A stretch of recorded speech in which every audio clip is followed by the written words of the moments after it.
How the Alphabet Was Made by Rudyard Kipling. The week after Taffy met Alumai, we will still call her Taffy, best beloved, made that little mistake about her daddy's spear, and the strangerman and the picture relator. And all she went cop-fishing again with her daddy. Her mummy wanted her to stay at home and help hang up hides to dry on the big drying poles outside their Neolithic cave. But Taffy slipped away down to her daddy quite early, and they fished. Presently she began to giggle, and her daddy said, "Don't be silly, child." "But wasn't it inciting?" said Taffy. "Don't you remember how the head chief puffed out his cheeks, and how funny the nice strangerman looked with the mud in his hair?" "Well do I," said Tegumai. "I had to pay 2 deerskin soft ones with Fringesto, the strangerman, for the things we did to him." "We didn't do anything," said Taffy. "It was Mummy, and the other Neolithic lady sand the mud." "We won't talk about that," said her daddy. "Let's have lunch." Taffy took a marrowbone and sat mousequiet for 10 whole minutes while her daddy scratched on pieces of birch bark with a shark's tooth. Then she said, "Daddy, I've thinked of a secret surprise. You make a noisy sort of noise." "Ah," said Tegumai. "Will that do to begin with?" "Yes," said Taffy. "You look just like a carpfish with its mouth open." "Say it again, please." Ah, said her daddy. "Don't be rude, my daughter." "I'm not meaning rude really and truly," said Taffy. "It's part of my secret surprise. Do say ah, daddy, and keep your mouth open at the end, and lend me that tooth. I am going to draw a carpfish's mouth widdy open." "What for?" said her daddy. "Don't you see," said Taffy, scratching away on the bark, "that will be our little secret surprise. When I draw a carpfish with his mouth open in the smoke at the back of our cave, Mummy doesn't mind it, will remind you of that, honest. Then we can play that it was me jumped out of the dark and surprised you with that noiseless army, as I did in the beaver swamp last winter." "Really," said her daddy, in the voice that grown-ups use when they are truly attending. "Go on, Taffy." "Oh bother," she said, "I can't draw all of a carpfish, but I can draw something that means a carpfish's mouth. Don't you know how they stand on their heads rooting in the mud? Well, here's a pretense carpfish. We can play that the rest of him is drawn. Here's just his mouth, and that means ah," and she drew this one. "That's not bad," said Tegumai, and scratched on his own piece of bark for himself. "But you've forgotten the feeler that hangs across his mouth." "But I can't draw, Daddy." "You needn't draw anything of him, except just the opening of his mouth, and the feeler across. Then, well, no, he's a carpfish, cause the perches and trouts haven't got feelers. Look here, Taffy," and he drew this too. "Now I'll copy it," said Taffy. "Will you understand this when you see it?" "Perfectly," said her daddy. "And she drew this 3, and I'll be quite as surprised when I see it anywhere, as if you had jumped out from behind a tree and said ah." "Now make another noise," said Taffy, very proud. "Yah," said her daddy, very loud. Said Taffy, "That's a mixy noise. The end part is our carpfishmouth, but what can we do about the front part, yer and ah yeah? It's very like the carpfishmouth noise. Let's draw another bit of the carpfish and join 'em," said her daddy. He was quite incited too. "No, if they're a joined, I'll forget draw it separate. Draw his tail. If he's standing on his head, the tail will come first sides. I think I can draw tails easiest," said Taffy. "A good notion," said Tegumai. "Here's a carpfish tail for the Yernos, and he drew this 4. "I'll try now," said Taffy. "Member, I can't draw like you, Daddy. Will it do if I just draw the split part of the tail and the sticker-down line for where it joins?" And she drew this 5. Her daddy nodded, and his eyes were shiny bright with excitement. "That's beautiful," she said. "Now make another noise, Daddy." "Oh," said her daddy, very loud. "That's quite easy," said Taffy. "You make your mouth all around like an egg or a stone, so an egg or a stone will do for that. You can't always find eggs or stones. Well, have to scratch around something like 1, and he drew this 6. "My gracious," said Taffy, "what a lot of noisy pictures we've made. Carpmouth, carptil, and egg. Now make another noise, Daddy." "SSH," said her daddy, and frowned to himself, but Taffy was too incited to notice. "That's quite easy," she said, scratching on the bark. What?" said her daddy. "I meant I was thinking and didn't want to be disturbed." "It's a noise just the same. It's the noise a snake makes, Daddy, when it is thinking and doesn't want to be disturbed. Let's make the SSH noise a snake. Will this do?" And she drew this 7. There, she said, "That's another spry secret when you draw a hissy snake by the door of your little back cave, where you mend the spears. I'll know you're a thinking hard, and I'll come in most mousequiet. And if you draw it on a tree by the river when you are fishing, I'll no, you want me to walk most mousequiet so as not to shake the banks." "Perfectly true," said Tegumai, And there's more in this game than you think, Taffy dear. I've a notion that your daddy's daughter has hit upon the finest thing that there ever was since the tribe of Tegumai took to using shark's teeth instead of flints for their spearheads. I believe we've found out the big secret of the world. Why, said Taffy, and her eyes shone too with incitement. I'll show, said her daddy. What's water in the Tegumai language? Yeah, of course, and it means river too, like Wagyath Wagai River. What is bad water that gives you fever if you drink it? Black water, swamp water. Yo, of course. Now look, said her daddy, suppose you saw this scratched by the side of a pool in the beaver swamp, and he drew this 8. Carptil and round egg, 2 noises mixed. Yo, bad water, said Taffy. Course I wouldn't drink that water because I'd know you said it was bad. But I needn't be near the water at all. I might be miles away hunting and still it would be just the same as if you stood there and said Gway Taffy or Yowl get fever, all that in a carpfish tail and a round egg. Oh daddy, we must tell mummy quick. And Taffy danced all round him. Not yet, said Tegumai, not till we've gone a little further. Let's see. Yo is bad water, but so is food cooked on the fire, isn't it? And he drew this 9. Yes, snake and egg, said Taffy, so that means dinner's ready. If you saw that scratched on a tree, you'd know it was time to come to the cave. Sard Roman 1. My winky, said Tegumai, that's true too, but wait a minute, I see a difficulty. So means come and have dinner, but show means the drying poles where we hang our hides. Horrid old drying poles, said Taffy, I hate helping to hang heavy hot hairy hides on them if you drew the snake and egg, and I thought it meant dinner, and I came in from the wood and found that it meant I was to help mummy hang the 2 hides on the drying poles. What would I do? You'd be cross, sard mummy, we must make a new picture for show. We must draw a spotty snake that hisses shsh, and well play that the plain snake only hisses ssss. I couldn't be sure how to put in the spots, said Taffy, and p'raps if you were in a hurry you might leave them out, and I'd think it was so when it was show, and then mummy would catch me just the same. No, I think we'd better draw a picture of the horrid high drying poles their very selves, and make quite sure I'll put them in just after the hissisnake look, and she drew this 10. P'raps that's safest, it's very like our drying poles, anyhow, said her daddy, laughing. Now I'll make a new noise with a snake and drying pole sound in it. I'll say, she, that's Tegumai for spear, Taffy, and he laughed.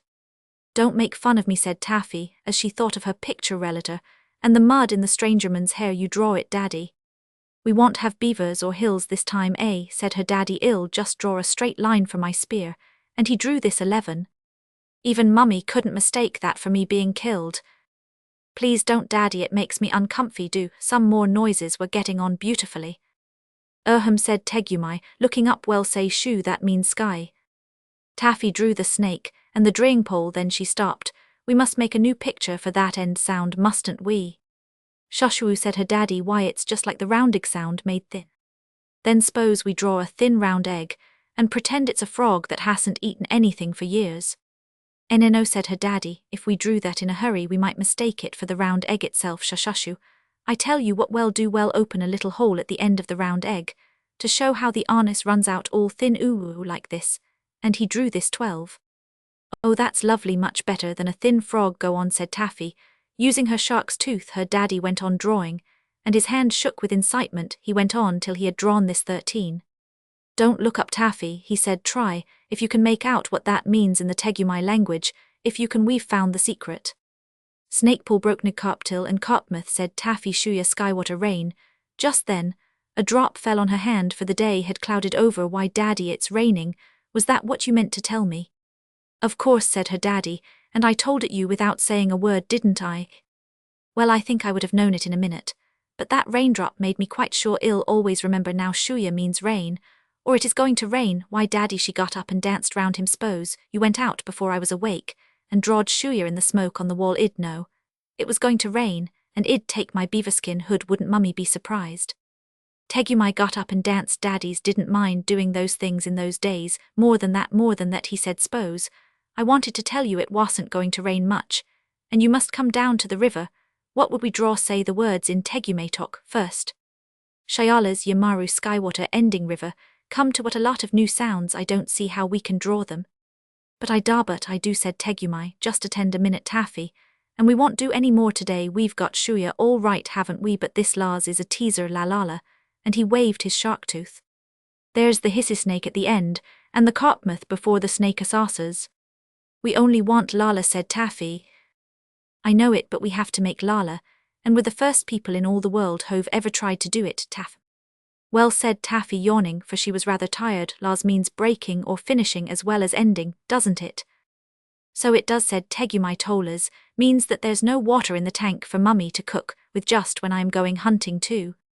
And Sheila's means that your spear is broken. If I'd only thought of that instead of drawing silly beaver pictures for the stranger. La la la, said Tegumai, waving his stick and frowning. Oh bother. I could have drawn she quite easily, Taffy went on. Then I'd have drawn your spear all broken this way, and she drew 14. The very thing, said Tegumai, that's La all over it, isn't like any of the other marks either, and he drew this 15. Now for you. Oh, we've done that before. Now for Maru. Mum shuts one's mouth up, doesn't it? Well, draw a shut mouth like this, and he drew 16. Then the carpmouth opened, that makes my mama. But what about this rah thing, Taffy? It sounds all rough and edgy like your shark tooth saw when you're cutting out a plank for the canoe, said Taffy. You mean all sharp at the edges like this, said Tegumai, and he drew. Exactly, said Taffy, but we don't want all those teeth, only put 2. I'll only put in 1, said Tegumai. If this game of ours is going to be what I think it will, the easier we make our sound pictures the better for everybody, and he drew 18. Now we've got it, said Tegumai, standing on one leg. I'll draw 'em all in a string like fish. Hadn't we better put a little bit of stick or something between each word, so's they won't rub up against each other and jostle same as if they were carps? Oh, I'll leave a space for that, said her daddy, and very incitedly, he drew them all without stopping on a big new bit of birch bark. 19. Shayala's Yamaru, said Taffy, reading it out sound by sound. That's enough for today, said Tegumai, besides you're getting tired, Taffy. Never mind, dear, we'll finish it all tomorrow, and then we'll be remembered for years and years, after the biggest trees you can see are all chopped up for firewood. So they went home, and all that evening Tegumai sat on one side of the fire and Taffy on the other, drawing yas and yos and shoes, and she's in the smoke on the wall, and giggling together, till her mummy said, really Tegumai, you're worse than my Taffy. Please don't mind, said Taffy, it's only our secret surprise, Mummy dear, and we'll tell you all about it the very minute it's done, but please don't ask me what it is now or else I'll have to tell. So her mummy most carefully didn't, and bright and early next morning Tegumai went down to the river to think about new sound pictures, and when Taffy got up, she saw Yala's water is ending or running out, chalked on the side of the big stone water tank outside the cave. Said Taffy, these picture sounds are rather a bother. Daddy's just as good as come here himself, and told me to get more water for Mummy to cook with. She went to the spring at the back of the house, and filled the tank from a bark bucket, and then she ran down to the river, and pulled her daddy's left earth one that belonged to her to pull when she was good. Now come along, and we'll draw all the leftover sound pictures, said her daddy, and they had a most inciting day of it, and a beautiful lunch in the middle and 2 games of romps. When they came to tea, Taffy said that as her name and her daddy's and her mummy's all began with that sound, they should draw a sort of family group of themselves holding hands. That was all very well to draw once or twice, but when it came to drawing it 6 or 7 times, Taffy and Tegumai drew it scratchier and scratchier, till at last that sound was only a thin long Tegumai with his arms out to hold Taffy and Teshumai. You can see from these 3 pictures, partly, how it happened 2021-22. Many of the other pictures were much too beautiful to begin with, especially before lunch, but as they were drawn over and over again on birch bark, they became plainer and easier, till at last even Tegumai said he could find no fault with them. They turned the hissisnake the other way round for the sound to show it was hissing backwards in a soft and gentle way. 23, and they just made a twiddle for E, because it came into the pictures so often. 24, and they drew pictures of the sacred beaver of the Tegumais for the B sound. 25, 26, 27, 28, and because it was a nasty nosy noise, they just drew noses for the N sound, till they were tired. 29, and they drew a picture of the big lake pike's mouth for the greedy gas sound. 30, and they drew the pike's mouth again with a spear behind it for the scratchy hurty cas sound. 31, and they drew pictures of a little bit of the winding Wagai River for the nice windy was sound. 32, 33, and so on and so forth and so following, till they had done and drawn all the sound pictures that they wanted, and there was the alphabet all complete. And after thousands and thousands and thousands of years, and after hieroglyphics and demotics and nilotics and cryptics and cufics and runics and dorics and ionics, and all sorts of other ricks and tricks, because the wounds and the neguses and the acoons and the repositories of tradition would never leave a good thing alone. When they saw it, the fine old easy understandable alphabet A B C D E, and the rest of him got back into its proper shape again, for all best beloveds to learn when they are old enough. But I remember Tegumai Bopsulai and Taphumai Metalumai and Teshumai Tuindrau her dear mummy, and all the days gone by, and it was just so a little time agoon the banks of the big Wagga. Of all the tribe of Tegumai who cut that figure none remain on Merrow down the cuckoos cry the silence, and the sun remain. But as the faithful years return, and hearts unwounded sing again, comes Taffy dancing through the fern to lead the Surrey spring again. Her brows are bound with bracken fronds, and golden elflocks fly above her eyes are bright as diamonds, and bluer than the skies above. In moccasins and deerskin cloak unfearing free and fair she flits, and lights her little dampwood smoke to show her daddy where she flits. For Pharaoh very far behind, so far she cannot call to him, comes Tegumai alone, to find the daughter that was all to him.